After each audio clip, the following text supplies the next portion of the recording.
Hello, everybody. Welcome. It's great to be here. You probably gather I'm in a different place today than I normally am when I do these LinkedIn lives, Facebook live, and YouTube live all at the same time. And I'm in a different place because today I've got people erecting scaffolding just outside my office. And I got to say, it's been a bit of a nightmare morning, shall we say. And I thought to myself, do you know what? I probably need to go somewhere else in order to deliver the live session today, so you don't hear all the banging and the drilling and heaven knows what else. But anyway, great to have you here. Thank you for your time in being here. I always make this resolution with people when they attend any of my events, and that is I will do my best to make sure that today is of value to you, that you actually benefit from it. But like all things, you know, listening to videos doesn't give you value. What gives you value is what you do with what you listen to. That's the key to success, not learning more, but the application of what you learn. And, you know, so that's over to you to actually put this into, you know, turn it into value. And today is all about value. That's what we're here about. Now, just before I start, I would like to just tell you that I've got a gentleman who's become a friend of mine over the years that we've worked together, and he's been a client of mine. His name is Mike Wilkinson.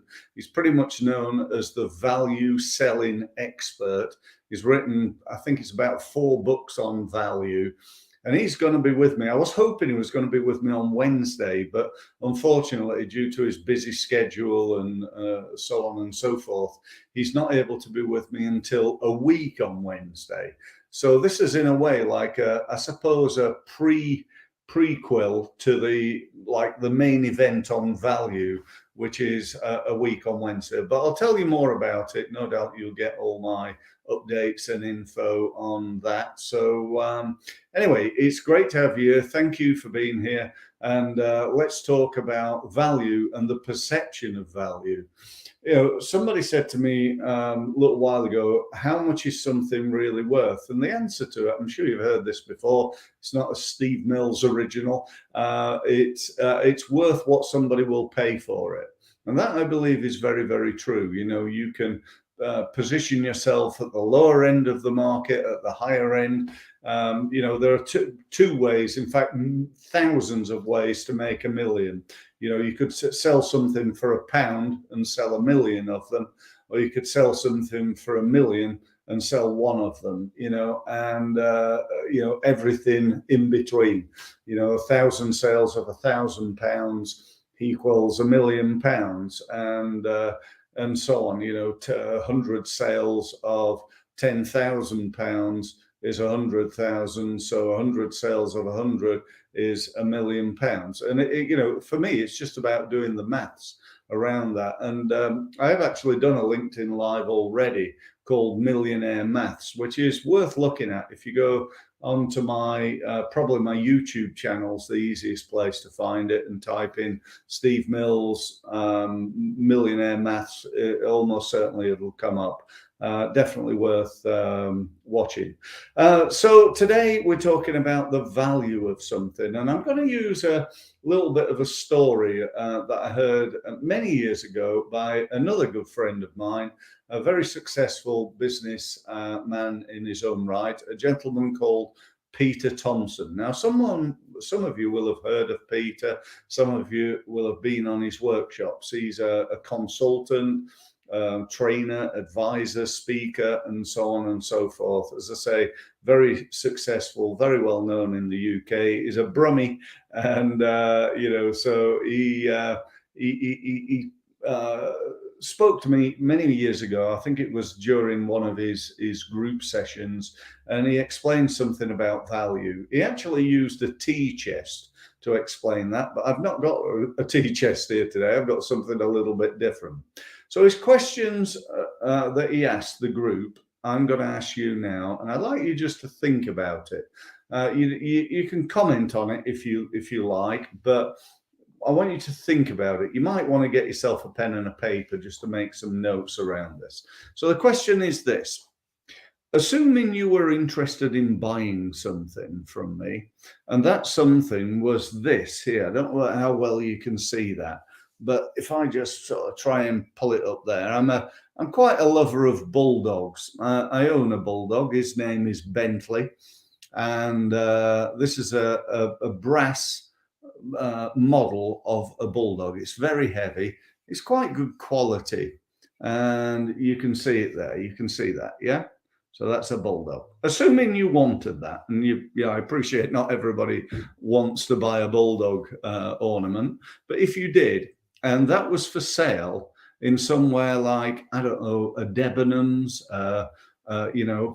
actually Debenhams no longer around, is it? I don't think. But anyway, in a reasonable price department store, in a furniture store, reasonable level, equivalent to, I don't know, perhaps an M&S or something like that.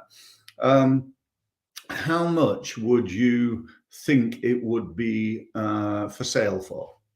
And when I asked that question, and when Peter asked that question to people, they said for the tea chest and for this, when I've used this, people say anything from around about £20 to maybe 35, £40. I think the highest I've ever had was 50. So people are saying that's worth 20 to 50 pound, let's say. If I then said to you, instead of it being for sale in a reasonable shop like an M&S, this was for sale in Harrods. Exactly the same product, exactly the same everything. How much would you expect to pay for this in Harrods? Now, people would say to me typically, well, probably anything from, maybe £40 to maybe £200. So £200 from £40. Wow, that's a big difference. When I then ask them the third question and I say, okay, so let's take this bulldog again and let's just imagine it's now for sale in a boot fair, okay, or a charity shop, but it's still brand new, okay? It's still in the box. It's still brand new. It's still got the pricing on it even of, £50, let's say. It's still in the box, right? How much would you expect to pay for it at perhaps a charity shop or at a boot fair? Now, for many people, they say something like, well, £5, maybe £10. But some people, particularly at a boot fair, would go 50p. I'd expect to pay 50p for it. And the interesting thing about the psychology of people around price is this. If they were buying this at at Harrods and they were charged £200, would they try to haggle? Would they try to knock them down to £150 or £170? The answer for most people, 99% of people, would never dream of haggling in Harrods. They'd pay whatever it was valued at. They'd walk out into the street with their green Harrods bag with a gold writing on it, feeling very, very pleased with their new possession. Not only that, but this ornament will probably take pride of place. It'd be on the fireplace in the living room, and it'd be something that they tell people about, that they bought this from Harrods and it was beautiful and it was £200 and, how much they love it. If they bought it at a boot fair, or if they'd tried to buy it at a boot fair for 50p, when I ask people, hands up, who try and knock them down to 25, I get like 90% of people in the room say, oh yeah, I definitely try to knock them down to 25p. Or if it was £1, they try and get it for 50p, and so on and so forth. So what does that tell us? What's the value? What's the point of all this? Well, it tells us several things. One, it tells us that, the product, whatever that product is, whether that's a product or a service, you can get marketing advice now for free. Or you pay, somebody, I don't know, 20 quid an hour, 10 quid an hour. You can get that. Look at websites. You can get a website done virtually for next to nothing. You can buy a template yourself and try and put it together, or you can pay 50 grand for a new website. What's the difference? The difference is the perception of value, or perhaps it's actually value. You get more value by buying something that costs more. There's another old saying that you only get what you pay for. And I think most people believe in that. But often, we're positioned in the wrong place, and that's really the point I want to get to. So just to backtrack a little bit, there's 2 points to this. One is we're willing for the same product, asking the same market, anything from £200 to 50p, dependent on the perception of not the product. The product's the same. The perception of where it was sold. Was it at a boot fair, or was it at Harrods? Did I walk out with my green and gold Harrods bag? And then the second thing I believe is that if I did walk out of Harrods with it, where it would be placed, how it would be utilized, where it would finish up in my house. If it was from a boot fair, it probably finishes up, I don't know, on the I don't know, on the windowsill in my bedroom or something like that, Whereas if it was from Harrods and I just spent £200 on it, it'd probably be front and center on my fireplace in my living room. And that's really what I want to try to get over to you. And my question for you is this: where are you positioned? Where's your business position? Are you at Harrods? Are you like an M&S, or are you at a boot fair? And if you are at a boot fair, perhaps you want to think about being at M&S. And if you are at M&S, perhaps you ought to think about being at Harrods, because the perception of you and your business comes down to often the price you charge. I remember, again, Peter telling me when he first started out in business, he used to charge £200 a day as a consultant.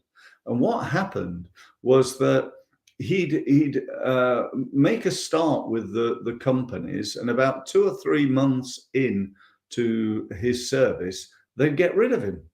And why had they got rid of him? Because it didn't work.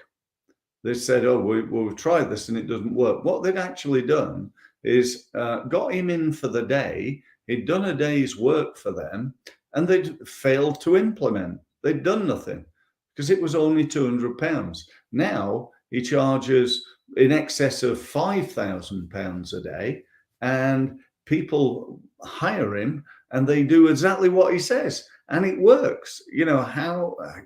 How cool is that? But also, how true is it? It is absolutely 100% true. If you spend more money on something, you value it more. Who wants the cheapest advice? Who wants the cheapest car? Who wants the cheapest clothes? Nobody. And so we need to make sure that we're positioned at the right level for what we do. That's really my ultimate message. So think about that. Think about your positioning, and I want to be really clear as well, because this is so important.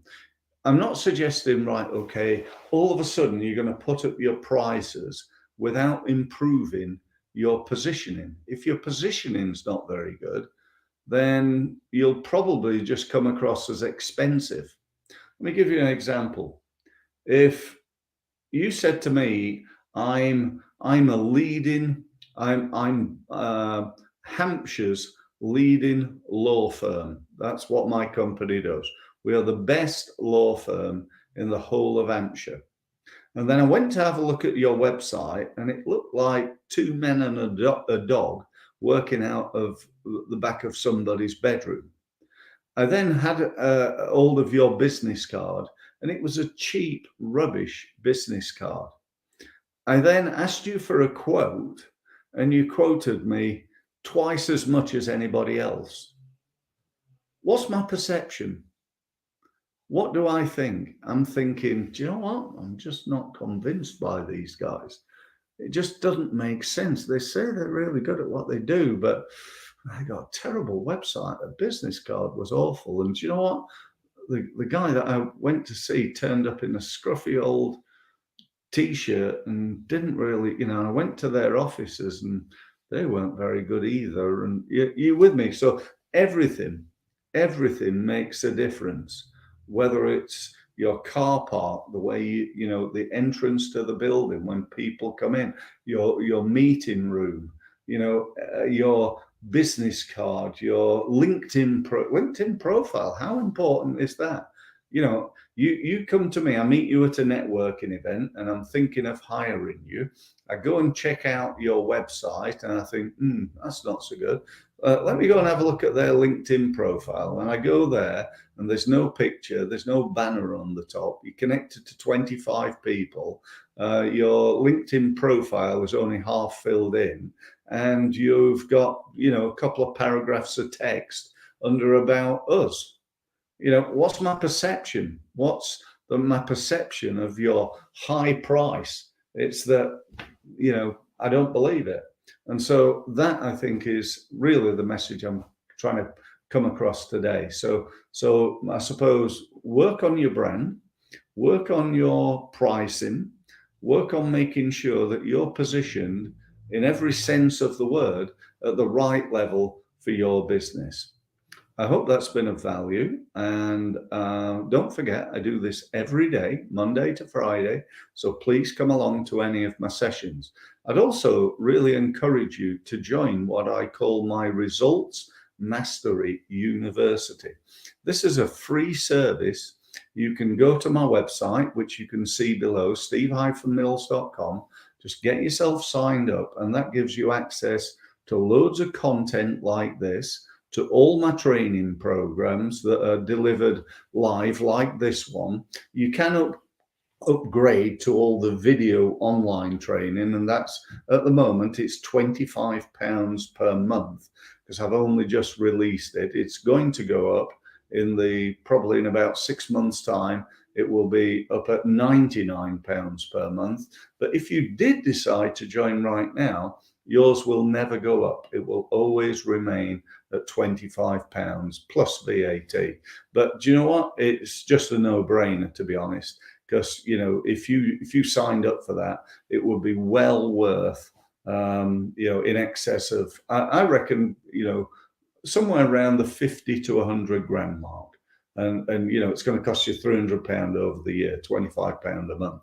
So I think it's a no-brainer. That's assuming you use it. That's assuming you watch the videos and you don't fail to implement as a result of watching them.